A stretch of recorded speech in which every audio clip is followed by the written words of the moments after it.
Aleluya, aleluya. Les invito a todos que se pongan de pie. How great thou art. We worship you, Father God.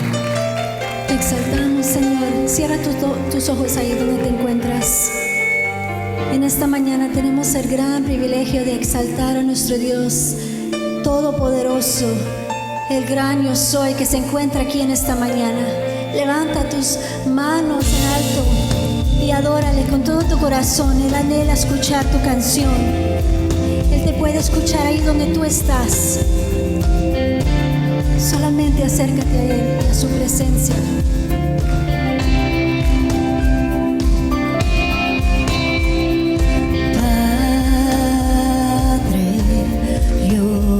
Acerco a tus brazos,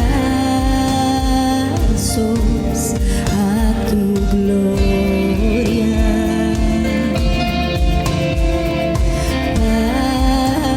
Padre, me recibes con tu abrazo, con tu gloria.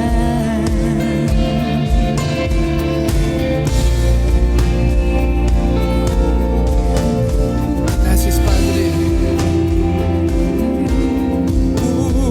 Quiero entregarme y rendirme a tu gloria.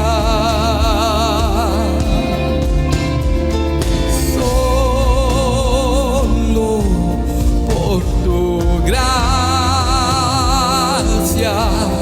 puedo verte en tu gloria. Mi ser quiere más. El tesoro escondido es la segunda parte, ¿verdad?, de la enseñanza que está compartiendo. Inicio con el mismo versículo, Mateos capítulo 13, versículo 44. Y les voy a invitar que conforme lo vayan encontrando, si no, pues ahí en la pantalla le demos lectura unánimes. ¿Qué le parece? Y diga conmigo en el nombre de nuestro Señor Jesucristo: además, el reino de los cielos es semejante a un tesoro escondido en el campo, el cual un hombre halla y lo esconde de nuevo, y gozoso por ello va y vende todo lo que tiene y compra aquel campo. Aleluya. Dáselo a nuestro Dios, iglesia. Por décadas, al estudiar esta porción bíblica, siempre adjudicaba o creía o interpretaba que estaba hablando de nuestro Señor Jesucristo, quien había encontrado ese tesoro en la tierra y lo había vendido todo para comprarlo. Pero conforme he ido meditando con el paso del tiempo, me doy cuenta que no se trataba de nuestro Señor Jesucristo. En primer lugar, la tierra le pertenecía a Él, no había necesidad de que la comprara. En segundo lugar, no había un buen tesoro aquí en la tierra, pues lo que Cristo vino es a buscar y a salvar lo que estaba perdido. Lo cual somos todos los que invocamos su nombre en cualquier parte de la tierra y en cualquier tiempo. De manera que si eran nosotros, pues no teníamos mucho valor. Lo venimos a tener el día que nosotros recibimos a Cristo Jesús como Señor y Salvador de nuestras vidas. Entonces, meditando en el asunto, llego a la conclusión de muchas cosas que revelan los secretos divinos de parte de nuestro Dios, que nos deben de motivar, nos deben de alentar para que escudriñemos la Escritura y conozcamos un poco mejor las cosas que Dios nos revela, y así podamos tener esa pasión, ese deseo, esa alegría de poder encontrar secretos que Dios nos revela en las Escrituras, para que podamos nosotros tener la vida victoriosa que Cristo Jesús quiere que tengamos. Sí, yo sé que la mayoría de los cristianos nos alegramos y nos sentimos muy felices, y creo que es suficiente, sí, pero no es lo que el Señor quiere para nosotros. Nos alegramos cuando vinimos a Cristo, recibimos la vida eterna por la gracia de Jesús, y eso es más valioso que todo lo existente, que todo lo que el ser humano pueda adquirir en la tierra. sean bienes, sean salud, sea paz, todas estas cosas son hermosísimas, son buenas, son necesarias, pero la importante, la clave, la principal es la vida eterna. ¿Estamos de acuerdo? Pero el Señor Jesucristo no quiere solamente salvarnos. Si así fuese, el día que le recibimos o fuimos bautizados, el Señor nos llama a su presencia, pero no es eso. El Señor quiere que reinemos con Él en la tierra y que aprendamos nosotros a conocer y a tomar posición de aquello que ya Dios nos ha prometido. Logramos alcanzar unas cosas, tenemos algunas que nos bendicen en una forma muy linda, nos da salud, nos extiende la vida, nos da provisión, muchas cosas, pero hay ciertas limitaciones en el pueblo cristiano, y esa ha sido mi pasión, mi continua búsqueda por encontrar más allá las cosas que el Señor nos revela en las Escrituras y que muchas se nos escapan, o parece que las logramos alcanzar y nunca las tenemos en la mano. Bueno, en la Escritura, en el verso que le dimos lectura, alguno de ustedes le va a mencionar, se va a dar cuenta de que lo que a veces entendemos necesita un poco más de búsqueda, más de escudriñarle para poder saber lo que Dios nos está queriendo decir o tratando de decir. Encontramos 6 cosas que resaltan en el versículo, solamente se las doy de paso. Lo primero que encontramos allí, que ese tesoro del cual está hablando Jesucristo en este momento, primeramente se encuentra escondido, no está a la vista del mundo. Segundo, si la persona lo desea, tiene que buscarlo. Toda persona que anhela encontrar algo valioso va a tener que buscarlo, va a tener que levantarse de la silla o de la cama. ¿Estamos de acuerdo? Tercero, si la persona lo encuentra, lo otro que nos recomienda en el versículo el Señor es que se tiene que cuidar, no se tiene que dejar a la deriva. No porque ya recibimos a Cristo, ya lo debemos dejar a la deriva y no nos debe de preocupar. No, tenemos que cuidarlo, como dice el libro de los Hebreos, con temor y con temblor. ¿Sí? Eso es porque es muy valioso para que nosotros lo descuidemos. Cuarto, cuando ya uno ha encontrado ese tesoro, o al menos sabemos dónde se encuentra, y ya tenemos porción, lo más valioso que es la vida eterna, tenemos que gozarnos con él. Cuando usted venga a la casa de Dios, para que cada día conozca mejor las cosas del Señor, una de las claves, uno de los, vamos a decir, de las cosas que el Señor recomienda es que lo adoremos, que lo alabemos, que nos gocemos en su casa y en su presencia. Bendígalo si lo siente en su corazón. Algunas personas pueden decir, pues no es mi carácter, no, pastor, no es mi actitud, no es mi persona, el ser muy emotivo. Bueno, eso es cierto. Pero ese vehículo en el cual tú te encuentras y que no se motiva o que no te da ese carácter, esa emoción, tienes que decirle como le dijo el rey David: alma mía, bendice a Jehová tu Dios. Tienes que darle órdenes, amén. No se trata de lo que somos, lo que éramos, ahora se trata de lo que somos en Cristo. Bendígalo si lo siente en su corazón. Ahora, 5, las cosas que menciona allí. Tenemos que deshacernos de lo que nos estorba, de aquello que nos ata. Cristo dice que vende todo lo que tiene para comprar el campo y apoderarse del tesoro. ¿Estamos de acuerdo? En otras palabras, simbólicamente tenemos que deshacernos de todas aquellas cosas que nos estorban para ser libres, para poder tomar posesión de las cosas que el Señor nos recomienda. Y por último, el 6, se tiene que pagar el precio.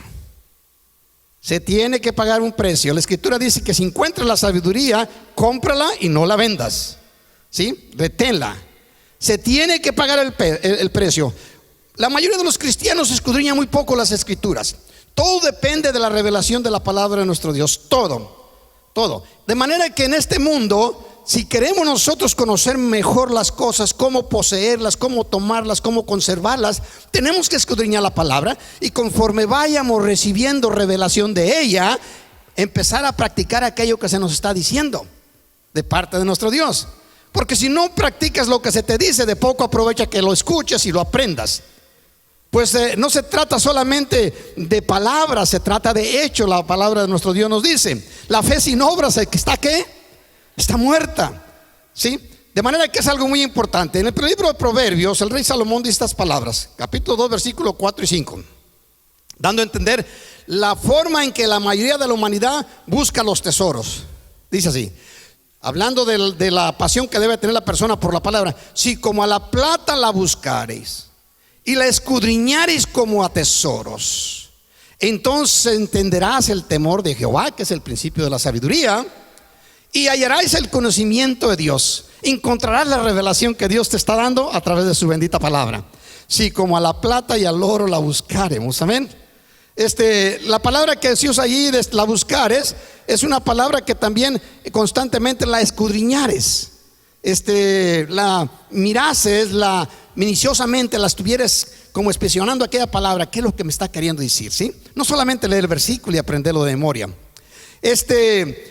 Nosotros encontramos esta expresión del reino de los cielos 31 veces, y solamente se encuentra en los evangelios.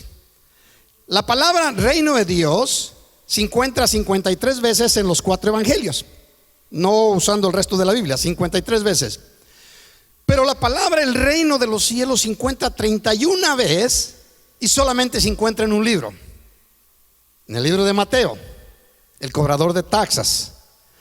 Cuando usted medita en la Biblia y empieza a aprender un poquito más allá de lo normal, se da cuenta que los 4 evangelios representan las 4 figuras que Dios le ordenó a Moisés que pusiera en la cortina que estaba al frente del tabernáculo, que daba hacia el altar de bronce. Se encontraban 3 figuras que la Biblia también nos enseña que se encuentran allá en el cielo, delante de Dios, que es un león, era un becerro. Se encuentra después del becerro se encuentra un buey, o es el becerro, perdón, un hombre, y luego la cuarta viene siendo un águila. Bueno, cuando estudiamos los evangelios nos damos cuenta y lo miramos en la misma línea, en la forma estaban puestos en la cortina que daban hacia el altar de bronce. Se encuentran las figuras. Primeramente se encuentra un león, que es un simbolismo tipo de rey. Luego se encuentra el hombre, que es un tipo, se encuentra el becerro, que es un tipo de siervo. Luego se encuentra el hombre, que es un tipo del hijo del hombre, el hijo, en este caso el hermano que vino a redimirnos, como Dios le dijo a Moisés, que se levantaría uno de entre nuestros hermanos. Y luego al final se encuentra el águila. De manera que tenemos en los evangelios Mateo, rey; Marco, becerro o buey, el que trabaja la tierra, el servidor; y luego tenemos el tercero, que viene siendo el hombre, Lucas; y luego tenemos a Juan, que habla del águila. De manera que cuando usted entiende esas cosas y ve los evangelios de ese punto de vista o de esa posición, se da cuenta que Mateo siempre está hablando del rey. Se da cuenta que Marcos siempre está hablando del servidor. Se da cuenta que Lucas siempre está hablando del hijo del hombre. Y se da cuenta que Juan siempre está hablando de la divinidad. De manera que usted encuentra estas cosas constantemente y le abren un panorama mucho más amplio. ¿Por qué Mateo es el único que menciona 31 veces el reino de los cielos?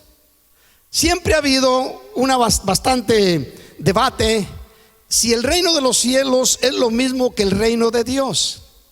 Y hoy en este día le voy a explicar un poco más de lo que he podido hacer en el proceso.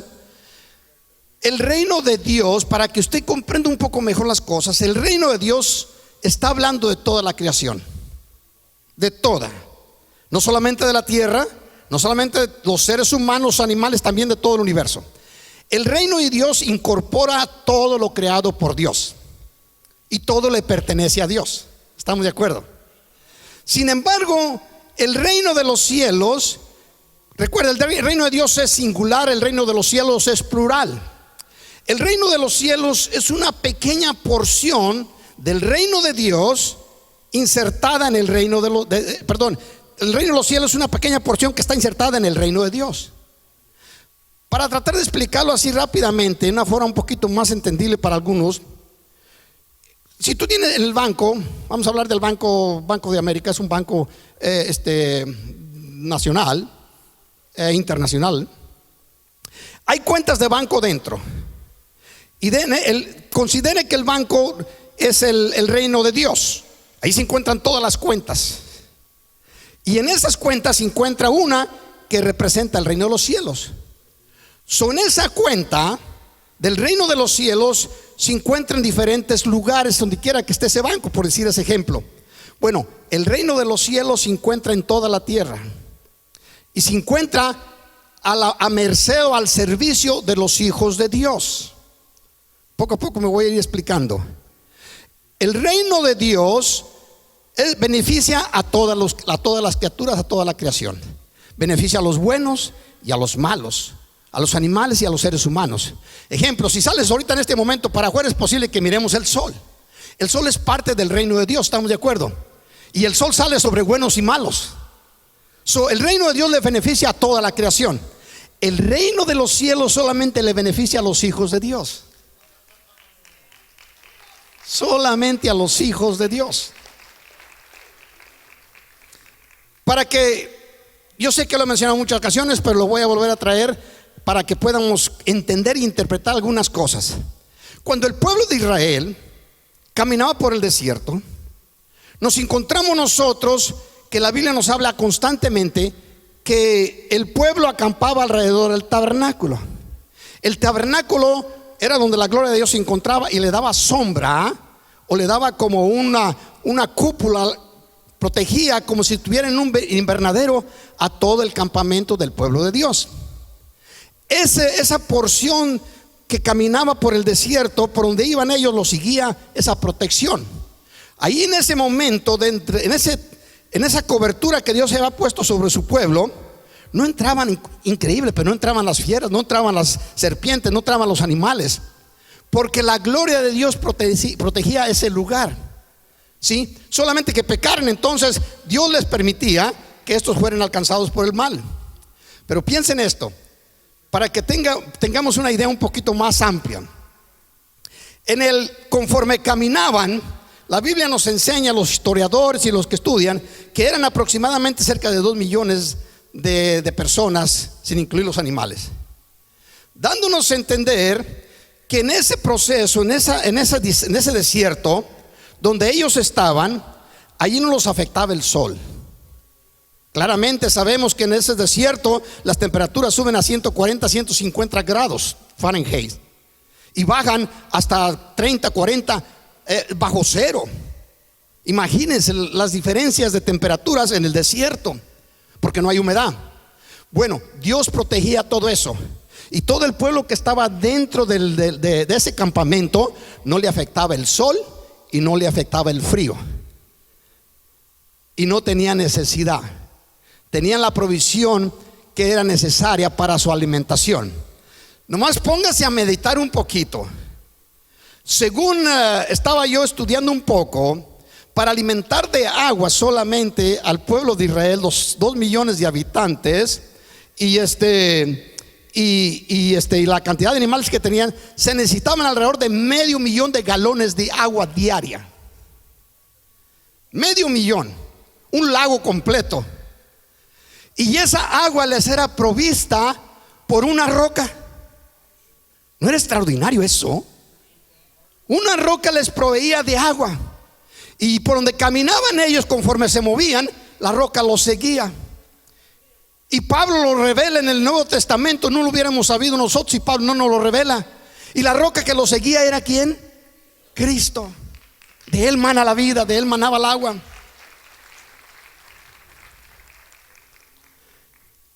Cuando les dio carne a comer, les daba carne para que les alcanzara al menos de una media libra por persona. Necesitaban ellos necesitaban ellos 4 millones de pájaros, de codornices. Cada una pesa alrededor de media libra. Y nosotros, principalmente los latinos, cuando vamos a comer una media libra no nos alcanza para nada, mucho menos para todo el día. Sí, nosotros cuando queremos comer necesitamos que nos presenten algo así como un buffet, para que tenga idea. De manera que 4 millones de esos codornices o pájaros les caían a ellos todos los días. ¿Qué quiero transmitir con esta idea o con esta información que se nos revela en las Escrituras? Que dentro del reino de los cielos, dentro donde está nuestro Señor Jesucristo, donde está su campamento, las cosas son sobrenaturales, son extraordinarias. No es nada simple, no es nada sencillo, no es nada normal. De manera que nosotros tenemos que extendernos a una posición más elevada de nuestro conocimiento y de nuestras prácticas y nuestras enseñanzas que recibimos de la humanidad. Porque en el reino de los cielos las cosas no son naturales, allí son sobrenaturales. Y no las hemos podido explorar en su mayoría porque nosotros estamos constantemente inundados de información secular, barata, corriente y falible y temporal. Pero cuando venimos a las cosas de Dios, nosotros debemos de creer que todo lo que nuestro Dios dice es verdad. ¿Cuántos dicen amén? Y buscar este tesoro no lo vamos a encontrar en la tierra, no lo vamos a encontrar en las cavernas. Los que somos de la tierra de México por allá, no lo vamos a encontrar en las cuevas de Martín Toscano o en los lugares donde la gente lo encerraba. No, el tesoro de nuestro Dios, aunque le parezca extraño a las personas, el tesoro de nuestro Dios está en su hermosa, gloriosa y bendita palabra. En su palabra, la cual la mayoría de los cristianos desechan, no la ponen a un lado, la escudriñan poco, no quieren saber, dicen, no, pues es un sistema religioso. No, la palabra de nuestro Dios no es un sistema para religiosos. La palabra de nuestro Dios es para sacarnos de lugares de esclavitud donde nos encontrábamos y darnos a la libertad, como dijo Jesucristo en Juan 10:10, para que tengan vida y para que la tengan en abundancia. Amén. Tenemos que creer algo sobrenatural. Ahora, vea cómo nos dice el Señor en su bendita palabra. Mateos capítulo 6, solamente uno de los ejemplos vamos a tomar constantemente en esa pequeña escritura.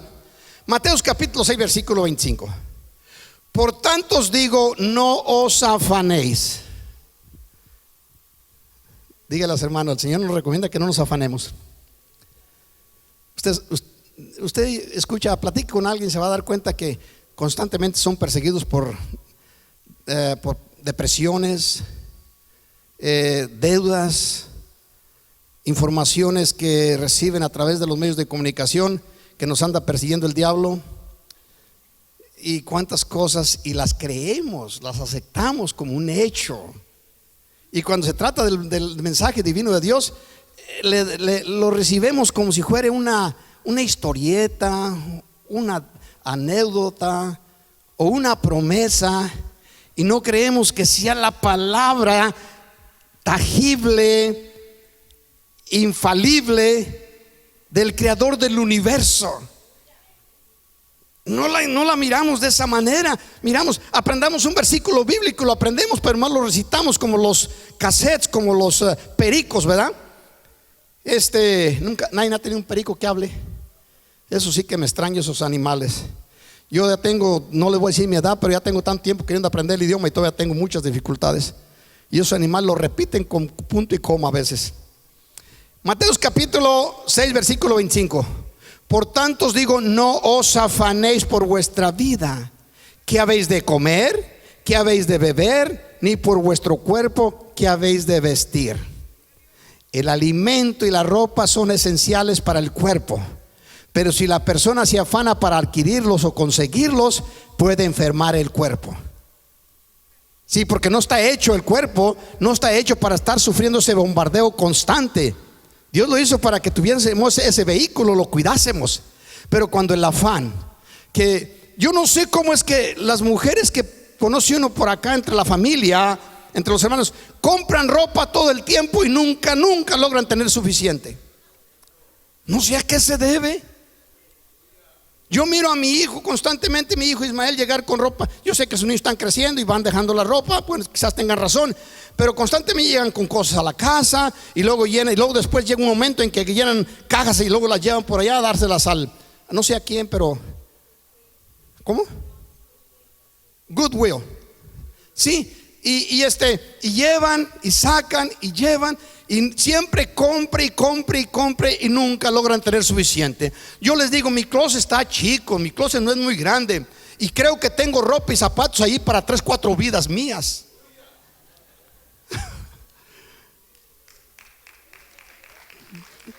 Algunos de estos trajes que uso yo aquí, ya tengo usándolos como 20 años. Él le dice, pastor, pero no se vaya a comprar unos más modernos. ¿Para qué? Si el Señor no me está diciendo que me use cosas modernas o de nombre. El Señor me dice, con que tengas vestidura, con que tengas ropa para vestir y comida para comer, yo es todo, hombre, tranquilo. Lo demás viene por añadidura, amén. No sé para qué le damos tanta vuelta, pero ¿sabe qué? La vanidad. Yo creo que necesitamos leer constantemente el libro de Eclesiastés, donde se habla de la vanidad. La gente es muy vanidosa. Y queremos. Compra un carrito, uno compra una troquita, yo me compro una troquita chiquita, y luego al rato viene un hermano y trae una que necesita una escalera para subirse. Pues es que es lo, pastor, pero ¿qué tiene de malo? No tiene nada de malo. Mientras no te afanes, mientras no sientas que vaya bien el pago del mes y que estás todo preocupado y hasta a veces hasta te da dolor de cabeza, estás enfermo y luego vienes a la iglesia para que se ore por ti, a ver si te quita el dolor de cabeza. No, el Señor Jesucristo está lleno de afanes. Mire cómo dice Mateo capítulo 6 versículo 28. ¿Por qué os afanáis? Dígale a su hermano que está a su lado, ¿para qué te afanas? No le vaya a contar, yo no me afano. No, eso es para repetir, ¿verdad? Para que me ayuden. ¿Por qué os afanáis? Considerad los lirios del campo, cómo crecen, no trabajan, ni tejen o no hilan. No están cosiendo, ¿verdad? No están cosiendo. No sé cómo se dice la palabra, porque me confundo con la coser el producto y con la de coser eso es lo que eso le pasa a uno cuando se viene para Estados Unidos muy joven. Dice verso 29, pero os digo que ni aun Salomón, ponga atención, el hombre que la plata la consideraba como piedras, sus tronos eran de marfil, los escalones de marfil, las paredes estaban talladas en oro. Dice, pero os digo que ni aun Salomón con toda su gloria se vistió así como una de ellos, como un lirio, como una flor. Déselo fuerte a nuestro Dios y lo siente en su corazón. Ya viene la primavera y salen unas florecitas en la tierra que no sé cómo le hacen, pero salen cada año. No creo que se siembre, no sé, unas que son como tempranillas, otras que son florecitas. Aquí en Texas tiene una florecita que se le llama como Blue Bunny, creo que se le llama así. Qué hermosas salen esas cositas. Y salen año tras año y tras año. Y cuando las mira usted, qué ropa, qué calidad. Y el Señor dice, ni Salomón con toda su gloria y con toda su riqueza se vistió como una de ellas. Porque los gentiles, ponga atención, diga conmigo, los gentiles buscan todas estas cosas. En otras palabras, los incrédulos buscan todas estas cosas. Pero vuestro Padre, vamos a hablar a los creyentes, a los cristianos, a los nacidos de nuevo, pero vuestro Padre celestial sabe que tenéis necesidad de todas esas cosas, de todas estas cosas. Luego dice, mas buscad primeramente el reino de Dios, donde se encuentra el reino de los cielos, y su justicia, diga justicia. Y todas estas cosas eran añadidas. Cuando yo estaba buscando la palabra, ¿por qué inserta la palabra justicia? ¿Quién es justo? ¿A qué está hablando? Donde está el Señor hay justicia. En el reino de los cielos se encuentra el justo. Alrededor de Jesucristo se encuentra la justicia. Se encuentra el campamento donde están los santos, los hijos de Dios, los que resplandeceremos en el universo como luminares. Ahí se encuentra la justificación de Cristo en nosotros. De manera que en el reino de los cielos se encuentra la provisión para los hijos de Dios. Solo necesitamos saber cómo llegarle, cómo entrarle. Mire cómo dice Juan capítulo 5 versículo 39. Una exhortación de parte de nuestro Señor Jesucristo. Escudriñad las escrituras, porque a vosotros parece que en ellas tenéis la vida eterna, y ellas son las que están revelándome a mí, están dando testimonio de mí. Escudriñen la palabra, escudriñen la palabra. No nomás levante, antes aquel tiempo del TV Guide, ahorita el remote ya no necesita ni TV Guide, se lo enseñan ahí. No nomás la televisión, no nomás las tiendas. El otro día a mi casa llega, no sé cómo le hacen estas compañías para invertir tanto dinero. Todos los días, como vivimos varios allí en la casa, todos los llega un paquete bastante grueso de puras pampletes, sobres, ofertas, de ofertas para que agarremos tarjetas de crédito. No tiene idea los que llegan a la casa. Constantemente, yo no sé, y así como llegan, como yo a veces llevo el carrito con los botes de basura, y ahí como salen del correo, ahí los aviento para la basura. Muchos no los abro, porque lo que me mandan a mí y a mi esposa son puros sobres del Medicare. Esto es lo que nos llega, ¿verdad? No se les ocurre enviarnos ni un monito para reírnos con él, puro Medicare. Y a los hijos les envían puros papeles para tarjetas. Saben perfectamente quieren atar a las personas. ¿Por qué no me venden a mí para tarjetas? Porque no les voy a agarrar ninguna. Se sufre mucho para alcanzar y tener $1 y para que nos lo quiten así a sabiendas con licencia. Tranquilos. Mire cómo dice: escudriñen las escrituras, porque a vosotros parece que ya tenéis la vida. En ellas, en la palabra de nuestro Dios, está la vida, está la provisión, se encuentra la paz, se encuentra la salud. Ya nos dio la vida eterna, se encuentran las cosas que usted y yo necesitamos. Yo necesito, y he estado haciéndolo, he estado practicando, y cada día me doy cuenta que no necesito jalarme los cabellos para tener provisión. Yo sé que mi Dios, así como le dio de comer al pueblo de Israel en el desierto, así me puede sustentar a mí. Al fin que para lo que yo me como, déselo fuerte a nuestro Dios. Cuando yo era joven, ahí con otros muchachos ahí, nos robábamos una gallina. Ay, ¿qué fue lo que? ¿No cree que sí aconteció eso en mi vida cuando estaba joven? Sí. Ahí en el llano agarrábamos una gallina. Nosotros sí que la pedíamos prestada. ¿Qué prestada? La llevábamos al bote, a la cazuela la llevábamos. Y no nos alcanzaba la gallina. Nos robábamos la gallina, nos robaban las calabazas, nos robaban los elotes. Mi gente que es de por allá sabe de estas cosas. Y hacíamos un bote bastante de un caldo, o supo, como le quieran llamar. Y nos lo comíamos y quedábamos igual. Ahorita casi me lleno con el olor de la comida. ¿Sí? Es poco lo que realmente necesita, de manera que no hay mucha necesidad. Ahora, vean lo que nos dice nuestro Señor Jesucristo. En esto sí se va a gozar. Yo sé que lo conoce y lo he compartido, y usted también lo ha compartido posiblemente. Lucas capítulo 12, versículo 32. Aquí hay algo clave, hermoso, que lo va a bendecir. Lucas capítulo 12, versículo 32 al 34. Nos dice el Señor Jesucristo, le dice a los discípulos, nos está diciendo a todos los creyentes. ¿Cuántos dicen amén?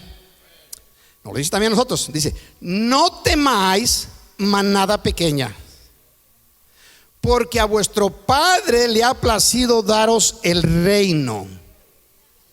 El reino. ¿Okay? Y luego dice: vended lo que poseéis y dad limosna o ofrenda. Aquí va a empezar a hablar unos secretos que a muchos quizás ni les ha interesado escudriñar eso. Le está diciendo: vendan lo que tienen. Ahora son cristianos, desháganse de todo lo que les estorba. Antes tenía caballos de carrera para apostar dinero, véndalos. Tenía gallos de pelea, o perros algunos, que no se permiten en Estados Unidos, véndalos, deshágase de eso. Estoy diciendo cosas que realmente nadie tiene, pero no para no decir las que realmente tiene. Esas cosas que traía del mundo, deshágase de ellas. Ahora es una nueva criatura. Ahora es un hijo, una hija de Dios.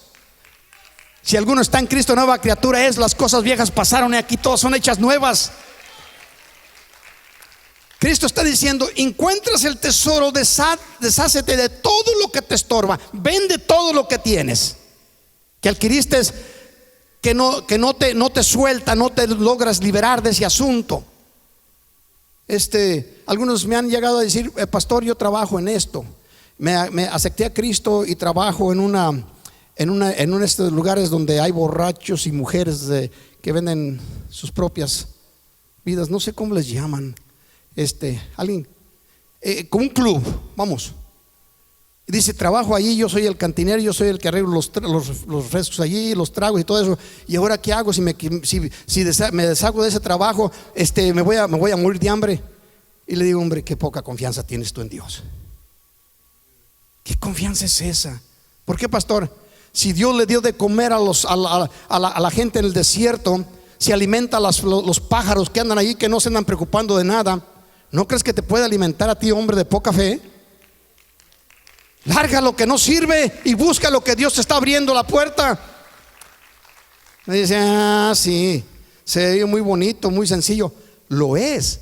Si para adquirir las cosas de Dios no se necesita trabajar mucho, no se necesita ser un profesional. Cuando aceptaste a Cristo, Dios nos estaba preguntando si fuiste a la escuela o no fuiste a la escuela, si tienes una universidad o no, si eres descendiente de gente pudiente, de ricos o qué sé yo. Eso no le interesa al Señor. El Señor no viene a pedirte absolutamente nada de lo que tú tienes humanamente alcanzado.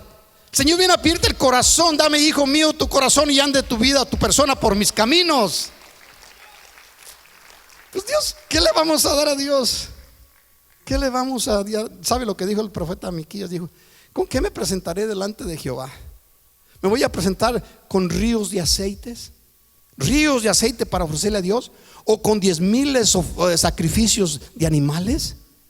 Y luego entonces dice la divina respuesta, dice: oh hombre, yo te he enseñado lo que es bueno, solamente que tengas temor de Jehová y que hagas misericordia. Yo te he enseñado lo que es bueno. Amén. Mire cómo prosigue: vender lo que posees y dar sacrificio, dar ofrenda, dar limosna. Siembra, le está diciendo, siembra. Dice, y luego mire lo que viene aquí: aseos. Yo siempre interpretaba eso también como lo primero. Siempre creí que el cielo. ¿Sabe que la mayoría de los cristianos trabajan y estudian la escritura y van a la iglesia por décadas y piensan que todo lo que Dios proveyó, todo se encuentra allá arriba en el cielo? Y toda la mayoría dice: cuando llegue al cielo, allá tengo mi corona, allá tengo mi mansión y allá tengo mi recompensa.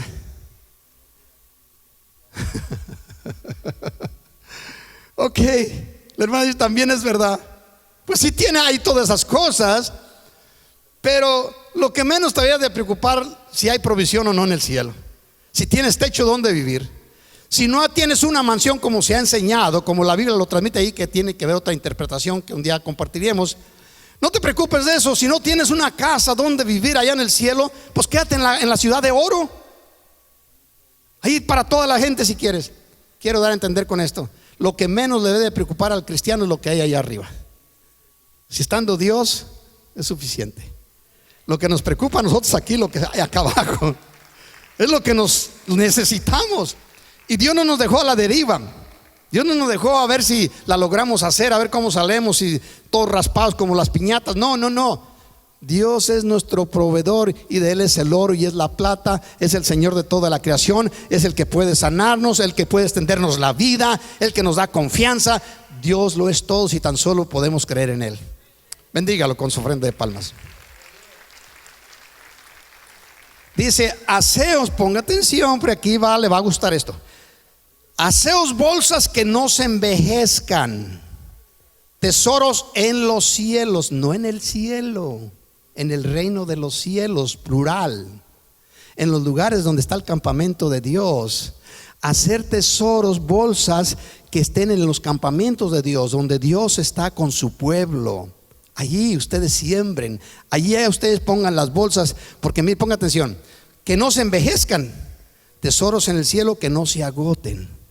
Usted me ha ido a compartir mucho de que cuando el pueblo de Israel caminaba en el desierto y cuando estaban bajo la presencia y gloria de Dios, no se envejecían, ni ellos, ni sus ropas, ni sus guarachos, sus zapatos.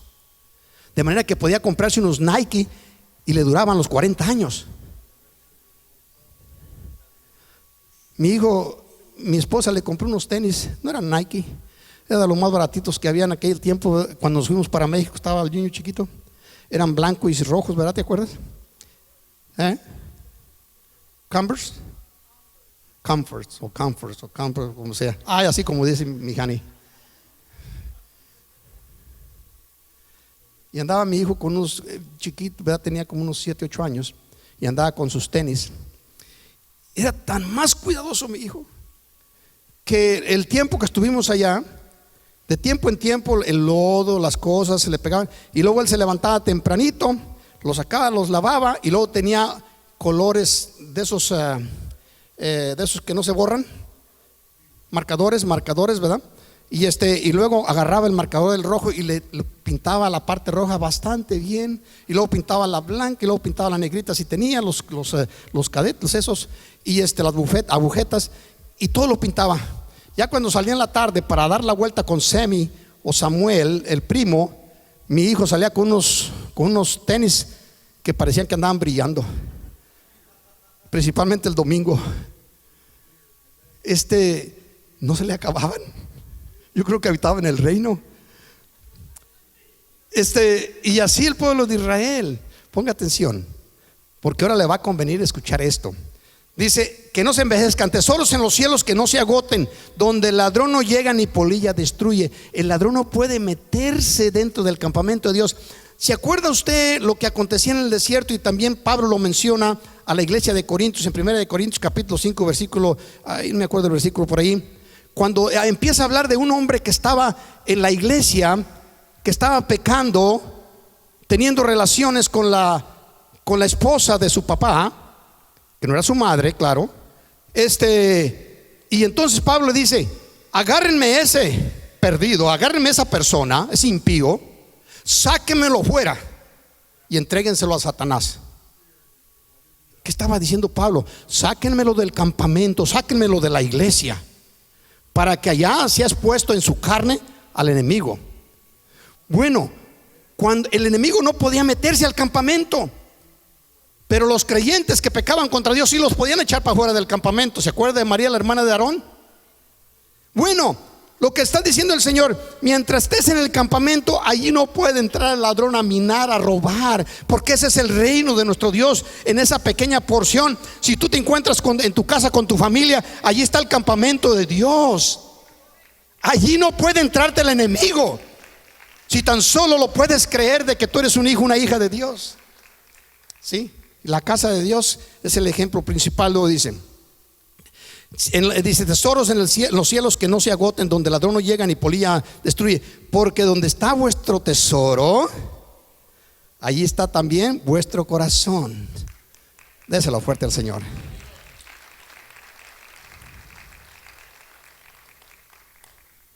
En el cielo se encuentra el trono de nuestro papá, de nuestro Dios. En el reino de los cielos se encuentra la provisión de los hijos. Espero que me pueda explicar y lo puedas entender poquito, porque te va a bendecir mucho. Voy a mencionar un versículo que a la mayoría de la gente, y lo hemos tratado de decir de mil y una forma, pero es bueno que lo repitamos y cada vez lo vayamos acercando más a la realidad. Antes de mencionarlo, el Señor nos habla en el libro de Malaquías, que usted ya sabe para dónde voy. Nos habla de un asunto de entregar los diezmos y las ofrendas, ¿verdad? Y da un ejemplo de lo que le aconteció a José cuando Dios proveyó para Egipto y los pueblos alrededor en el tiempo de hambruna. Usted ya conoce los 7 años de abundancia y los 7 años de grande escasez. Bueno, en ese tiempo José mandó a hacer muchos graneros o bodegas, silos en inglés acá de estos. Estas cosas se construyeron y le pusieron arriba una puerta. Tenía una escalinata, una escalera, y llegaban, y en la parte de abajo le pusieron ventanas, lugares, y la gente llegaba con los granos, con los productos, subía la escalera y lo vaciaban por la puerta. Y luego, cuando ya vino la necesidad, estaba sellado, cuando vino la necesidad, entonces José abría una de las ventanas, o sus servidores, y entonces sacaban el producto necesario para el sustento que les vendía al pueblo. Bueno, cuando el Señor Jesucristo está diciendo en Malaquías capítulo 3 versículo 10: traer todos los diezmos a la alfolía y alimento en mi casa, y probadme ahora en esto, dice Jehová de los ejércitos, si no os abriré las ventanas de los cielos y derramaré bendiciones sobre ustedes hasta que se abunde. ¿Qué es lo que está diciendo? El diezmo, todo se echa por encima para que tú puedas ser una persona que te da permiso el Señor de sembrar en su reino. Y entonces las ofrendas o las siembras te van a multiplicar los productos. Cuando tú le eres fiel al Señor en eso, el Señor se encarga primeramente de echar hacia afuera o reprender al devorador. ¿Sí? En segundo lugar, Dios envía a sus ángeles para abrirte las ventanas en el momento que tengas necesidad. Tienes necesidad de salud, el Señor te abre la ventana. Tienes la necesidad de paz, el Señor te abre la ventana. Recuerda que eres un hijo, eres una hija de Dios. Tienes necesidad de bienes, el Señor te abre la ventana. Y de la ventana, y ese granero dice, acá donde leímos en Mateo, haz tesoros en los cielos, donde dice, de los cielos que no se agoten. Resulta que en esos graneros, los de José se agotaron, los de nuestro Dios no se agotan. No se agotan, porque tú le echas lo poquito, el Señor se carga del resto. Uno de los pecados y daños que los padres cristianos hacen a los hijos es no enseñarles de pequeños a que diezmen y ofrenden. Pero les doy 2 pesos, $2, pastor, les doy $5. Enséñalos. ¿Qué se va a ganar tu hijo con $1 más o con $2 más? ¿Qué se gana el niño? Pero le estás enseñando un concepto, una idea, un principio, que el niño cuando va creciendo, el niño sabe qué hacer con esas cosas. Sabe que el pueblo de Israel fue enseñado. Mire, para que tenga una idea así de paso, el pueblo judío en este momento, en la cantidad que existe en la tierra, son el 0.12 de los habitantes de toda la tierra. No alcanza a ser un 1. 0.12 de toda la gente que existe en la tierra. Sin embargo, las noticias del pueblo de Israel, donde andan involucrados para bien o para mal, o como usted lo quiera llamar, se mencionan en toda la tierra casi todos los días. De un pueblo tan insignificante. Para que tengamos una idea un poco más cercana, la gente que hay en Israel existe en Houston. Si le agregamos a Houston, Pasadena, Katy, Sugar Lane y Chandlerville, existen más habitantes aquí en esa pequeña porción que la que existen en Israel. Ahora vamos un poquito más. El pueblo de Israel, los judíos en la tierra, siendo 0.12 de habitantes, son dueños de la mayoría de todas las riquezas de la tierra. Existen 2 entidades en la tierra que tienen muchísimo dinero. Si usted mira y investiga, se va a dar cuenta que los billonarios en Estados Unidos casi todos son de descendencia judía. No que sean muy buenos cristianos, porque no lo son, pero fueron enseñados en un principio de diezmar y ofrendar en el sistema al cual pertenecen. Y Dios respeta esa palabra porque Él la dio. Estos hombres son los que dominan la mayor parte de los gobiernos en Estados Unidos. Casi es más dominado lo que es el gobierno de Estados Unidos y la política y los medios de comunicación. Casi todos pertenecen a los judíos. Es increíble. De manera que usted se da cuenta, y es un número tan insignificante. La capital de México tiene 3 veces más habitantes que Israel. Y la capital de México se menciona de vez en cuando los carteles andan en su apogeo. Pero Israel todos los días está en los periódicos, está en los medios de comunicación, está en todas partes, para bien o para mal. ¿Por qué? Porque el diablo quiere destruir aquello que Dios escoge. ¿Cómo anda el pueblo de Israel? Es una historia que no vamos a meternos en este momento. Pero el diablo quiere destruir a lo que Dios elige, a lo que Dios escoge. Por eso el diablo te tira con todo a ti, porque te escogió, te eligió de entre las multitudes para bendecirte, para enseñar al mundo que los que somos hijos e hijas de Dios tenemos una vida mejor, más segura, confiados de que Dios cumple en nosotros su propósito. Dice Efesios capítulo 1 versículo 3: bendito sea el Dios y Padre de nuestro Señor Jesucristo, que nos bendijo con toda bendición espiritual en los lugares, ¿dónde? Celestiales. ¿Dónde están los lugares celestiales? ¿Sí? Los lugares celestiales, la gente piensa que están allá arriba en el cielo. Lugares celestiales están en el reino de los cielos. Nos bendijo con toda clase de bendición. La bendición se encuentra en el reino de los cielos. Cuando tú le diezmas a nuestro Dios, Él se encarga de abrirte las ventanas, de hacer que el ladrón no venga a tomarte lo tuyo, y te va a prosperar. Y cada vez que tú siembras algo, vas a cosechar abundantemente. Dice, donde allí no se agota, los productos que se siembran no se agotan. No se agotan, créelo, creámosle a Dios. Si tú y yo le creemos a Dios, cada día vamos a cosechar con mucho más libertad. Déselo a nuestro Dios.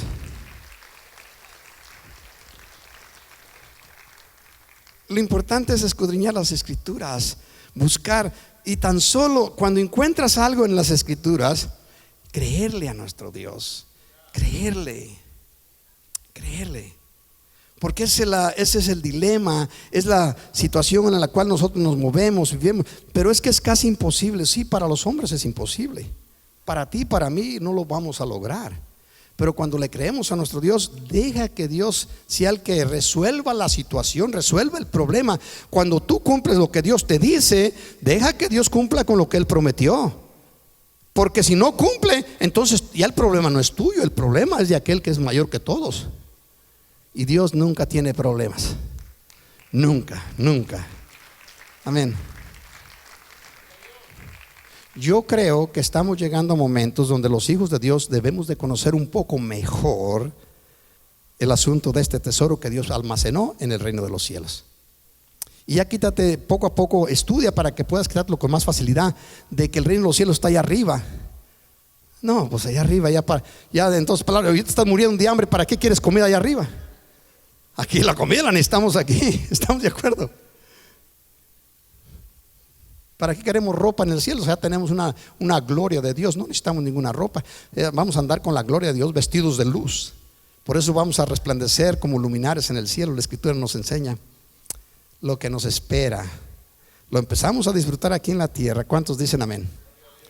Le invito a que se ponga de pie, denle una ofrenda de palmas a nuestro Dios. Yo quisiera que escudriñaran y buscaran y juntos buscaremos en la iglesia Cristo Viene, porque yo estoy plenamente seguro y confiado que lo que Dios dice se cumple. El que no se haya cumplido con mí en algunos casos, en algunos momentos, eso no es problema de Dios, es problema mío. ¿Cómo es que estoy acercándome? ¿Cómo me estoy aproximando? ¿Sí? Instruye a tus hijos para que se les haga más fácil a ellos que a nosotros, ¿sí? A cumplir con Dios.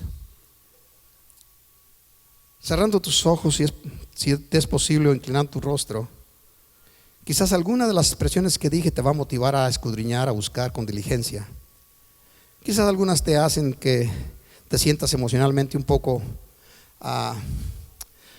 en desacuerdo. Pero la palabra de nuestro Dios es una espada. La Escritura nos dice que es una espada de dos filos, que entra en los pensamientos, en el corazón del ser humano. Dice que va partiendo hasta llegar al tuétano del hueso, hasta donde se encuentra el espíritu del hombre.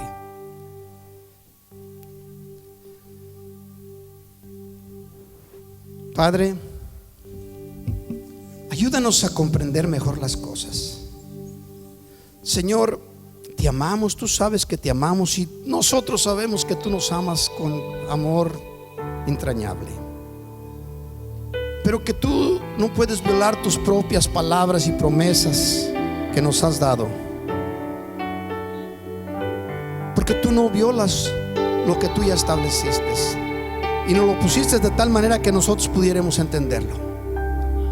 Tu lenguaje, Padre, no es muy complicado. Tú nos dices en tu palabra que lo pusiste de tal manera que lo aprendiesen, lo comprendiesen los niños. Pero nosotros le damos tantas vueltas, Señor Dios, que se nos complica, Padre eterno, y a veces eso mismo hace que entre incredulidad en nuestro corazón y esta nos dañe, nos afecte. Señor, revélate al pueblo. La iglesia Cristo Viene en este día y en estos momentos y en estos servicios. Revélateles, Padre. Revélatenos para que podamos nosotros, Señor Dios, ser lo que tú quieres y anhelas que nosotros seamos. Hombres y mujeres que seamos temerosos de ti, para que la sabiduría se apodere de nosotros como tú nos lo enseñas, para que seamos hombres y mujeres como lo fue José, Daniel, Isaac. Padre, hombres que no les interesó las condiciones en las cuales estaban viviendo, sino que confiaron en ti y los levantaste sobre la cabeza de sus enemigos y les diste nombre, que todavía hasta este tiempo se sigue hablando, se sigue proclamando. Padre, henos aquí en tu casa y en tu presencia. Queremos en este día, Señor Dios, hablar contigo unos momentos. Sientes en tu corazón venir al frente como acostumbra hacerlo la iglesia Cristo Viene. date la oportunidad. Que el Señor te motive en tu espíritu para que te apasiones a escudriñar su palabra. Según tengo entendido desde los tiempos de antaño, la forma más sublime de adoración es el escudriñar su palabra. Porque a Dios, a nuestro Padre, le encanta que tú y yo investiguemos qué es lo que nos dice. Acércate en este día a Él, dale gracias, platica con Él unos momentos. Es un momento lindo donde Él se comprometió con Él mismo a estar en medio de nosotros. Mientras el grupo nos ayuda con esta estrofa y lo adoramos, ¿sí? Levanta tus manos. Yo quiero que cada día te vayas acostumbrando